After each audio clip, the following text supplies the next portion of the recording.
everyone. Thank you so much for being here. I hope each and every one of you is feeling beautiful today. And if you're not, don't worry, because by the end of this session, we'll have you saying, Oo, ganda ako.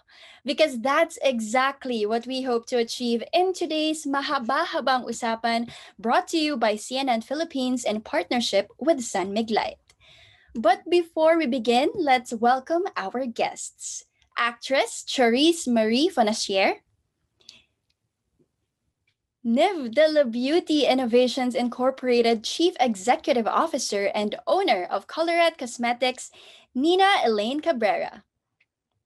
And Sociology and Asian American Studies Assistant Professor at the San Jose State University, Professor Joanne Rondilla. Hello to our panelists. Ang gaganda naman ng ating mga panelists ngayon. I'm looking forward to having such a nice and meaningful conversation with all of you. And when I say you, that includes you, our dear viewers. So please do join in on our conversation by sending in your questions through the Q&A chat box later, and our panelists will try to answer some of these questions.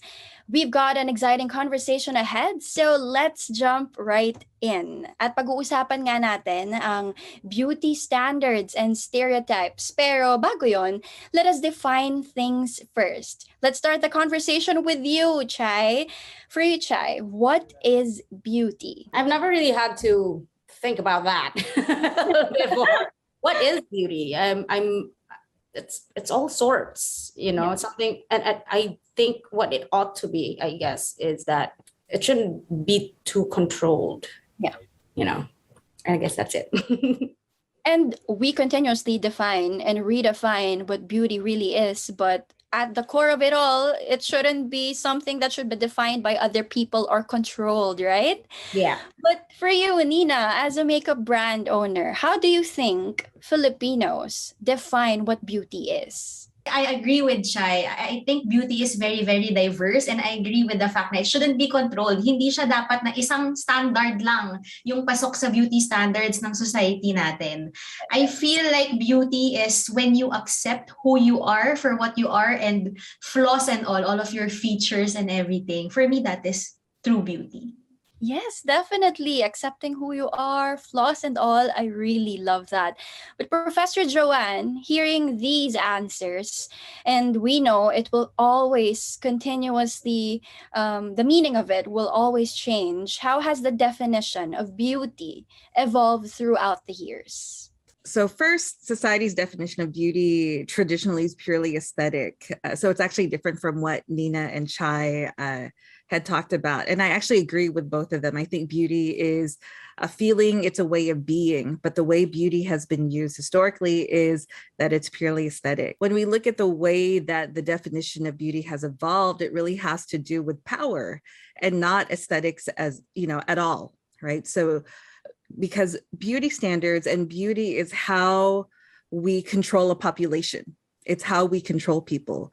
So beauty, ultimately, the way beauty standards change is really a reflection of power and not necessarily our values and how we sort of embrace beauty on the personal level.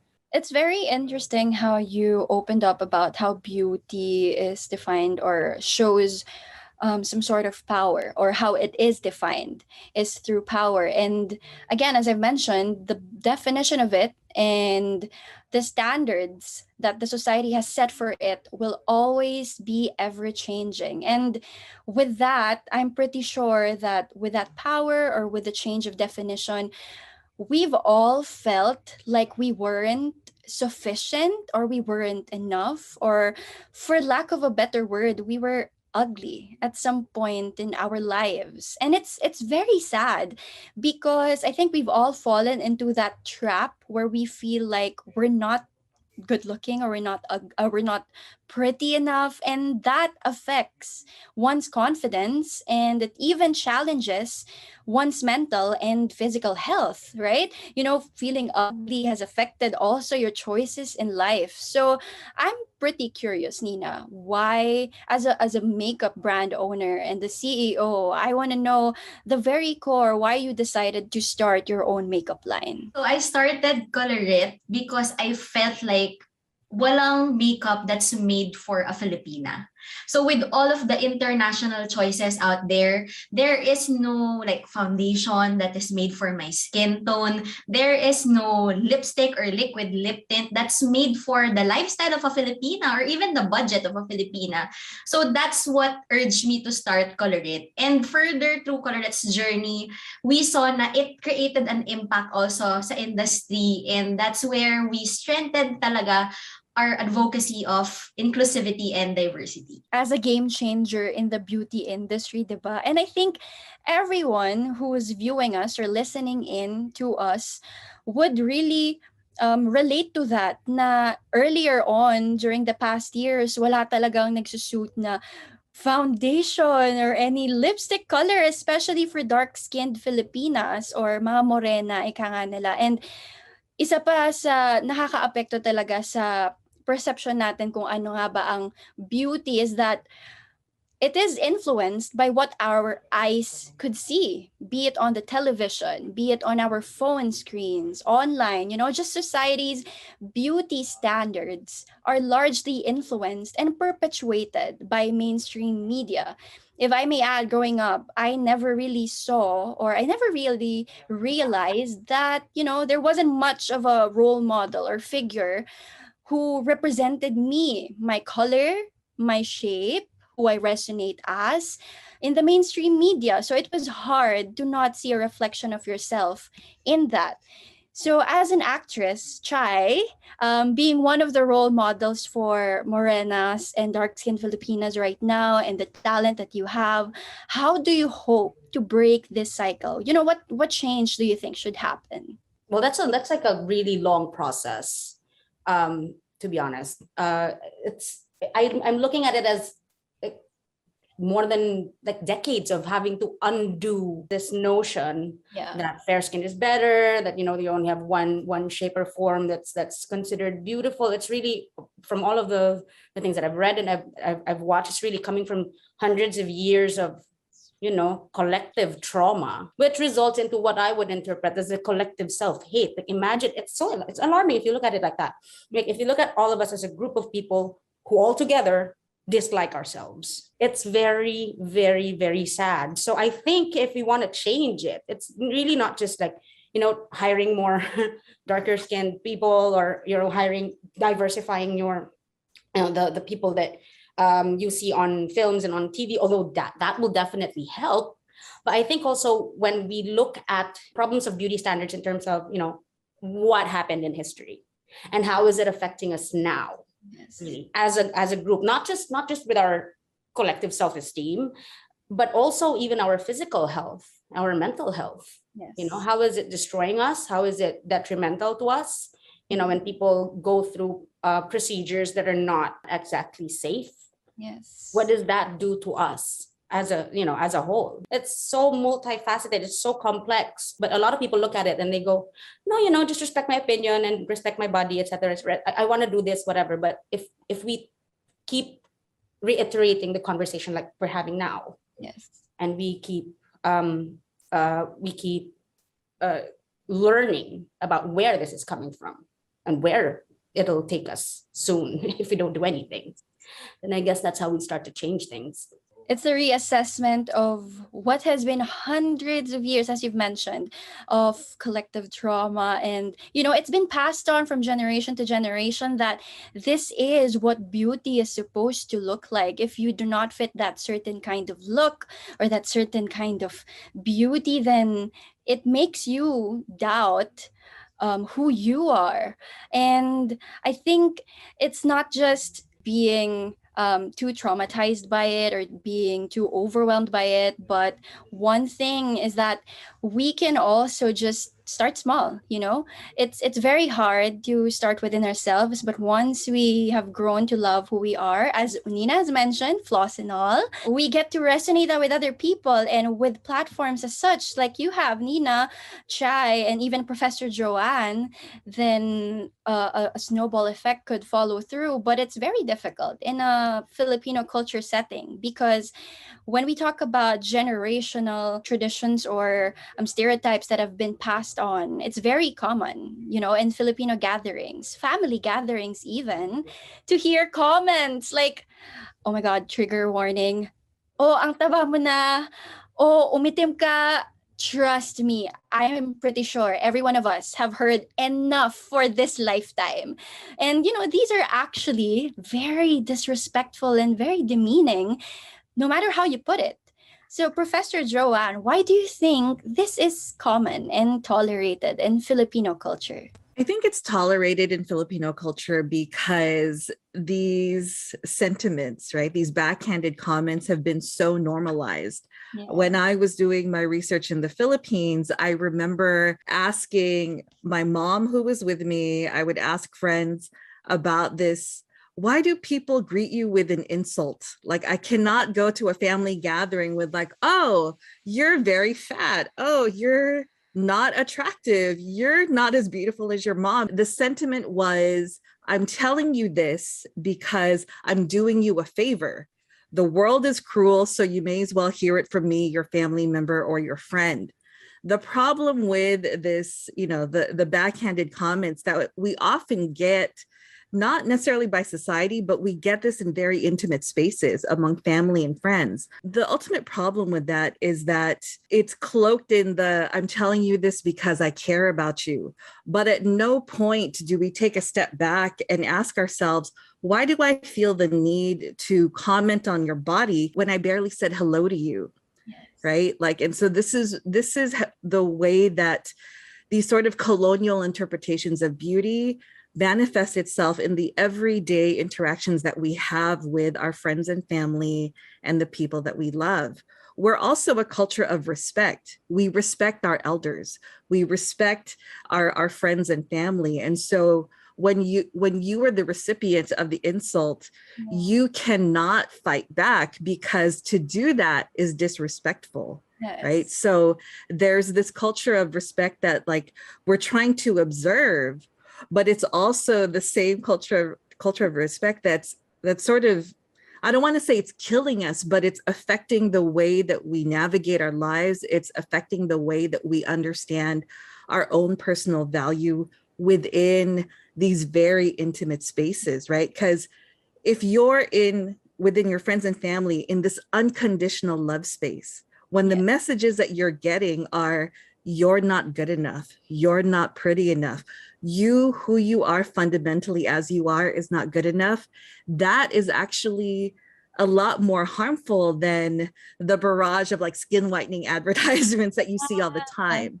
right? So, and then if you can imagine that intimate dynamic plus the media dynamic, this is why we have this collective trauma. It's even crazy to think that these intimate spaces are supposed to be your safe spaces, and yet these are the very avenues where you receive these backhanded compliments. And it's amazing that you brought up the culture of respect, and yet we can't find the thin line of where we can actually react when it's actually hurtful. Now, reacting is almost always never an easy thing and is actually unthinkable. Nina, you have opened up the very same topic. How do you think should one react to comments as such? I'm not the best person for you to ask of this, because sometimes talaga I answer this comment, so it really depends on my mood or on this person. But they always say naman to ignore. And to be quite honest with you, I'm very secure kasi with myself. So these comments don't really affect me, but sometimes it really gives you some sort of relief when you give them a piece of your mind. So it's helpful for me to defend myself also once in a while, because being a social media personality, it comes with its pros and cons. And of course, one of the biggest cons talaga is you will be subjected to tons of shaming, Yeah. body shaming, lahat na nang pwede nilang ipahiya sa'yo, they will do it online. You really just have to practice and talk to yourself more na you reassure yourself na it doesn't really matter what these other people would say. For as long as you find yourself beautiful, then you are beautiful. Yes, definitely. And also give yourself some slack. Cut yourself some slack na you can respond every now and then if it gets too much. Just for them rather to have a piece of your mind, right? And speaking of a piece of your mind, to our viewers right there, if you want to ask our panelists any questions, if this topic is getting even more relatable to you and you have your very questions that you want to ask to them, just go on and type them down in our Q&A chat box and we will be reading them in just a bit. But going back to the conversation that we have and how colonialism has affected the way we view beauty here, especially in the Philippines. And for the longest time, having fairer skin has been the standard for what beauty really is here in our country. But regardless of skin color, Chai, what would be your advice to Filipinas on embracing their own skin color, their own size, their own shape, their own authentic selves? I think I want to take it from the point of view, from the lens of cultural diversity. You look at the Philippines, the number of languages we have alone are number more than 180. And plus they have their little dialect under some of the other languages. And in that same way, because we're so culturally diverse, we have different regions, we've had different influences throughout history that makes us who we are. We've also been there's a lot of mixing going on in terms of your ethnicity, I guess, or at least where your ancestors actually come from. So our colors are the kind of brown we have around here is also very different, especially also that this is just the right amount of brown that we need because we're a tropical country. If as a Filipino, if here we praise or we tout cultural diversity and acceptance, let's maybe try and do that with our skin as well. Yes. And also good skin, no matter if you're fair skinned or brown skin, good skin is always better. That's it. That's really it. And pick the right foundation. Pick the right foundation, and again, all colors are beautiful and you should just embrace what you have, no matter how you think it's very easy to say, but it will take a lot of time. And when you finally realize and you finally get to that point where you are loving every inch and every flaw and every part of yourself, then that's how you become empowered, and that's how you become a stronger and a woman that could speak up her mind and encourage others to do just the same. And we are having this conversation, and not just this, but conversations even outside of this, a lot of conversations about what beauty is, what the standards and stereotypes are. But really, the ultimate goal is to empower other women and to help them feel beautiful in their own ways. So, Professor Joanne, this is very hard, but I want to ask, how can we help change these withstanding beauty standards that we have? There are a couple of things. One is, and this is the harder piece, is to address the structures that reinforce beauty standards. So when I mean addressing the structures, we have to look at the way in which beauty standards are enforced by government, education, and media, because these are the structures that basically enforce like who matters and who doesn't. And it's not just a matter of who represents in government, who are the front facing people. It's also about who is sitting at the table making these decisions. So for example, when we're looking at media, as Chai says, it's not enough to cast darker skinned people, right? It's not enough to do that. It's what are the stories that are being articulated, who's writing the stories, and what is the function of the story ultimately. Because here, at least in American media, there is more diversity. right? We see more different shades of color, et cetera, et cetera. But when we look at the executive level, at the executive level and the people who are making the decision, it's still by and large older white men. And those are the structures that we need to handle. This is the longer, harder project that we have to sort of go all in, full tilt boogie, and really get this done. When we see the changes from managing those structures, it might be after our lifetimes that we see actual change, right? So that's the harder piece. The other piece is the personal level. How do we treat each other in intimate spaces? How do we navigate this through a critical lens? Because we can't go into our friends and family and operate on like, well, I'm cruel to you because I love you. We have to get into, why do I feel the need to be this cruel anyway? Right. And oftentimes, like when we hear these comments from our friends and family, it's because those were the comments that they heard. And those were the, like this is intergenerational trauma that at some point we need to consciously break the cycle. So Nina, I'm with you. We have to be the rebels in the family and, fight back, figure out the love language that we can speak to our families so that we can articulate that fighting back spirit, because I think that that's ultimately how we dismantle these structures.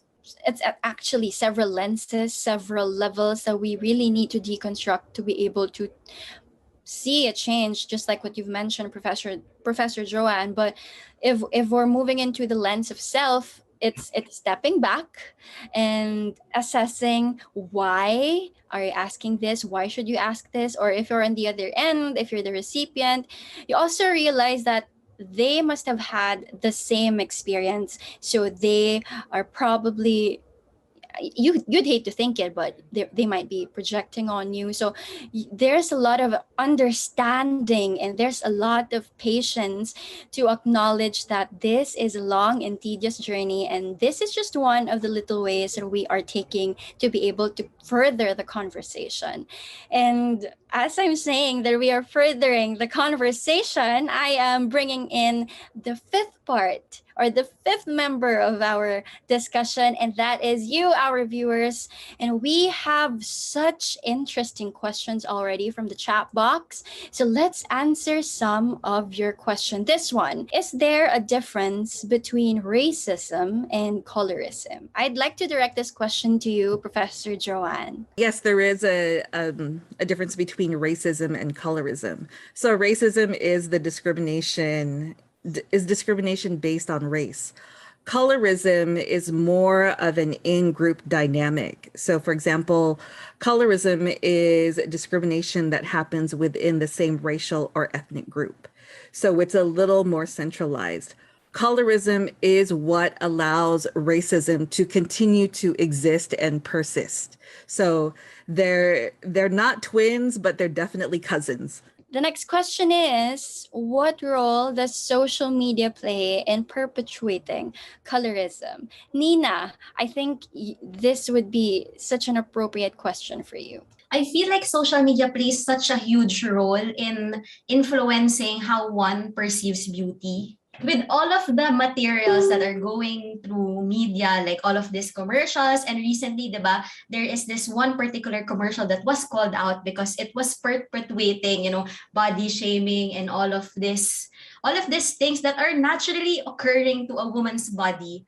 So I feel like social media is an avenue for brands to actually empower or make their consumers feel inadequate. It's also an avenue for people to feel good about themselves or talk bad about the appearances of other people. So social media being such a diverse platform, which is also very easily accessible, it's exponentially powerful kasi parang everybody has access, and even my kids has access to social media. And sometimes they would ask me certain questions that I wouldn't even imagine na nakikita pala nila on YouTube or on Instagram or on Facebook. So for me, social media it's a big channel, and it should be dealt with, or it should be used accordingly. It should be used only with the best intentions in mind. social media can actually be a double-edged sword, I think, is the best way to put it. There are pros and cons to it, but again, we are all for making it a safer space for everyone. Everyone has the platform, has a voice, no matter how much you think a small creator you are, but the waves that you can ripple using social media, which is exponentially growing day by day, is crazy to think. And just pursuing causes as such is something that we really need to push into social media. We have a few more questions, actually. The next question is, why do you think women receive more criticism than males?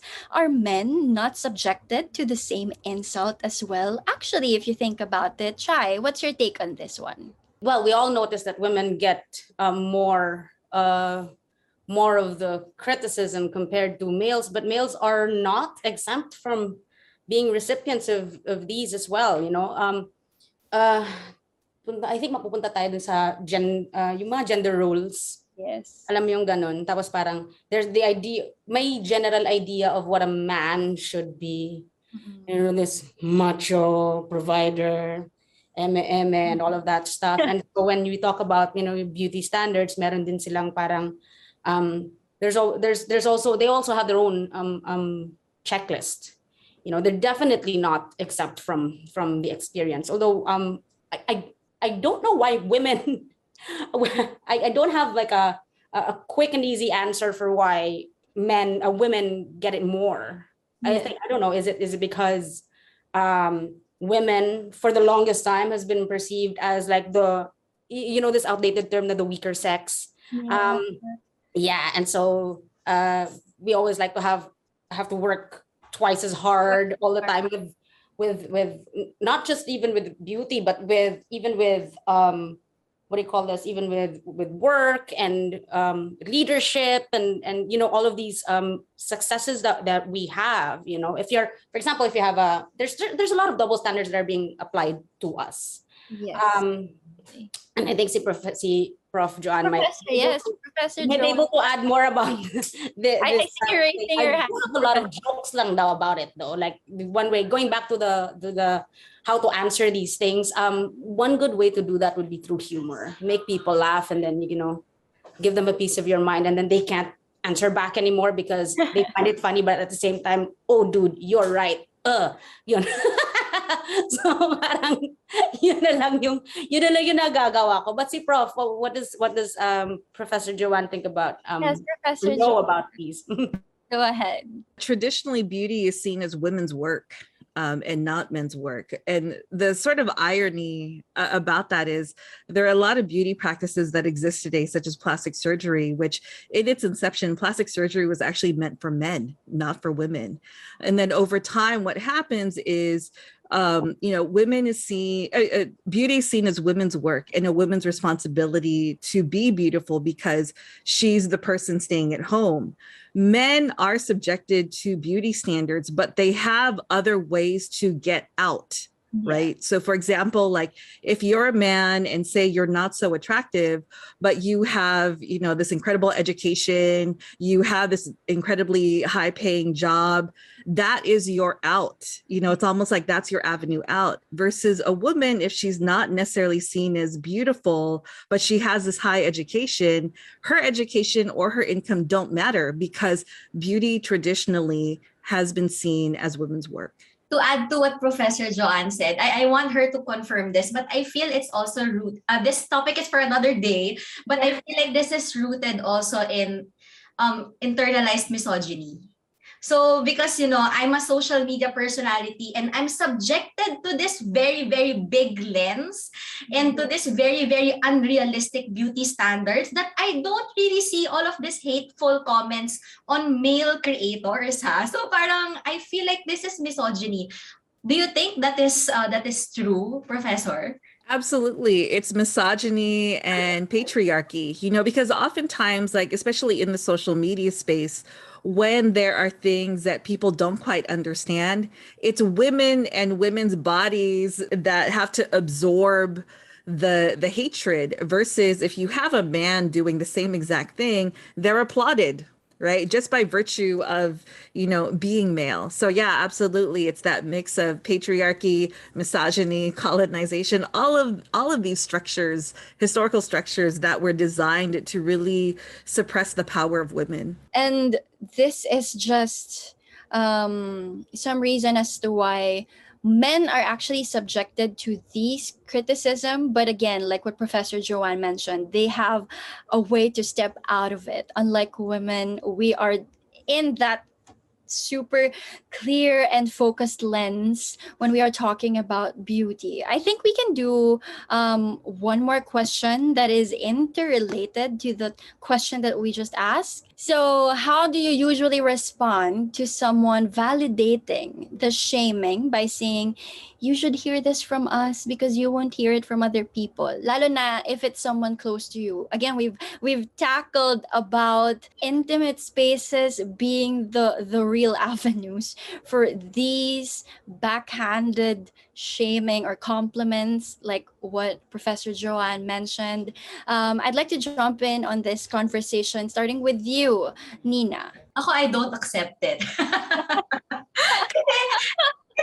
Backhanded thing to say, no? Parang, you're right eh. At in the first place, should you be even bringing this up? Di ba they have the 5-second rule? If the person can't do anything about it within 5 seconds, kunyari may dumi siya sa mukha, you're not supposed to say anything about it, such as, hey, you're overweight, hey, you're looking fat, hey, you don't look as good as you used to. Parang ganon. And for me, even if it's a very close person, sometimes even with my mom, I tend to call her out on such comments. And I educate her naman. I don't call her out na parang I scold her, but I educate her na, uy, medyo body shaming yon. Let's try a better approach next time and stuff like that. And what I love about my mom naman, she accepts it. And I feel like this is a generational problem naman kasi. So, hindi siya yung dahil masama yung tao, kung hindi, yun na kasi yung na-normalize. Diba? Chai, I see you. You wanna say something? Wala, natawa lang ako kasi if your family members and your friends tell you na you have to hear this from us because we care about you, and rather than hear it from somebody else, my first thought is, kayo din, gusto nyo? Just flip the table like that, and they're all of a sudden going to go, okay, bye-bye. Kind of works sometimes. Like a lot of times it does when you flip the table and you make them feel what you're feeling, how that question makes you feel. Just threaten them with the same thing. Kayo din po, gusto nyo? Ayaw? Oh, okay, ayan tayo. Ba't ka nagtatanong? Oh, ayaw pala. Oh, gano'n. Parang dose of their own medicine, tinanong mo rin sila pabalik no? Yeah. Then it varies again on the situation or on the people that you are with, of course. To some, they might laugh with you and they might acknowledge it, but to some, they might be offended. So it's more of being aware if this is the right time to actually do that response. Diba? So titimplahin mo talaga eh. So again, parang mahirap talaga yung pag-retort or kung paano ka sasagot. But then again, if you can and if you feel like you are saying it as respectfully as you can, then why not? So it's been really such an insightful conversation, and I would like to continuously go on with it because there are still a lot of topics that we have yet to cover. But again, we only have such a short time. So before we end, we would really, really like to hear some final words from you, our panelists.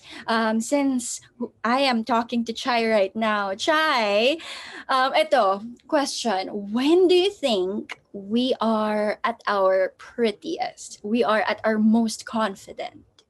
I find this true with with all of the people that I know and the people that I love, and even the people that I see online or in these little videos. They're most beautiful when they're happy with what they're doing, and they know that they're good at what they're doing, and just really finding the joy in what they're doing at present. I have this friend who is into martial arts, and a lot of the time she doesn't know she's a little awkward, and because she's still coming into her own. And then we reminded her of this one video that she posted.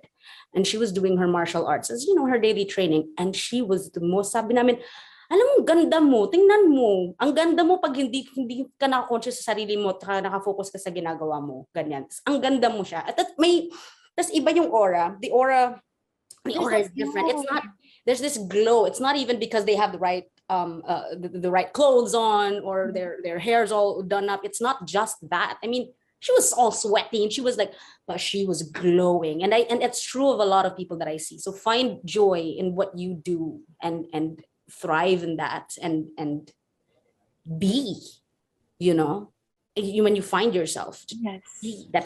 I think that's when we're most beautiful.